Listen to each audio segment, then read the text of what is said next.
बिस्मिल्लाहिर्रहमानिर्रहीम। मैं साक़ Ahmad Sheikh, chairman team Pakistan.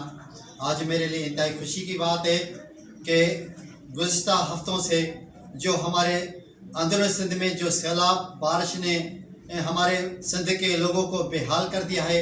हमारे बहन भाई बच्चे बूढ़े जो खुले आसमान तक बैठे हैं, जिनको कोई इमदाद हुकूमत इमदाद नहीं मिली, डीसीओ इंतज़ाम की तरफ से कोई इमदाद नहीं मिली, उस अपील पर आज हमारे मारूफ साहब मोहतरम खान जतोई साहब और ख़वातीन विंग की हमारे ह्यूमन की कोऑर्डिनेटर मोहतरमा सना खान ने इस पर अपील पर हमारा साथ दे के यहाँ कराची में बैठे हुए रिलीफ कैंप का इनेकाद किया है। इंशाअल्लाह ताला की ह्यूमन की जानिब से इनके साथ पूरा ताउन रहेगा।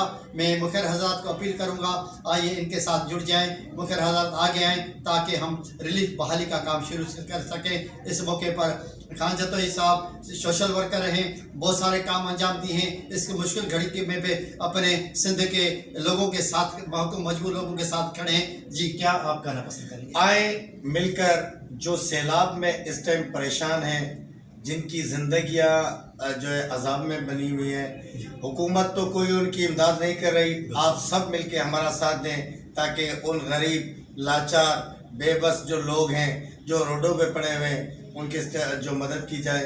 आप हमारा साथ दें ताकि हम उनकी मदद कर सकें। जी शुक्रिया, तमाम बेहतरीन जज्बात है। जी मैडम सना खान, माशाल्लाह आप तो कराची में अंदरूनी सिंध में बहुत लोगों का काम किया है, काम कर रही हो, आप क्या करेंगे जो अभी कैंप आपने लगाए? बिस्मिल्लाहिर्रहमानिर्रहीम। जैसे आप सबको पता है कि पूरे सिंध में सैलाब मुतासिर लोग किस तरह बेहाल हैं, किस तरह बेजार हैं। इस टाइम मासूम बच्चे जो एक रोटी की खातिर डंडे खा रहे और परेशान हो रहे हैं। मैं ये चाहती हूँ कि ये सिस्टम ख़त्म हो। जितना मुझसे हो सकता है मैं कैंप लगा रही हूँ, जितना मुझसे होगा तो इंशाल्लाह हम इनकी सपोर्ट करेंगे ताकि हम उस मासूम बच्चों की आवाज़ बनें। बहुत अच्छी बात है। ख़वातीन के हवाले से निडर बेबाक ख़वातीन जो बच्चों बूढ़ों के इस मुश्किल वक्त में अपना कीमती टाइम निकाल के उनकी बहाली का सोचते हैं, खिदमत खल्क का सोचते हैं।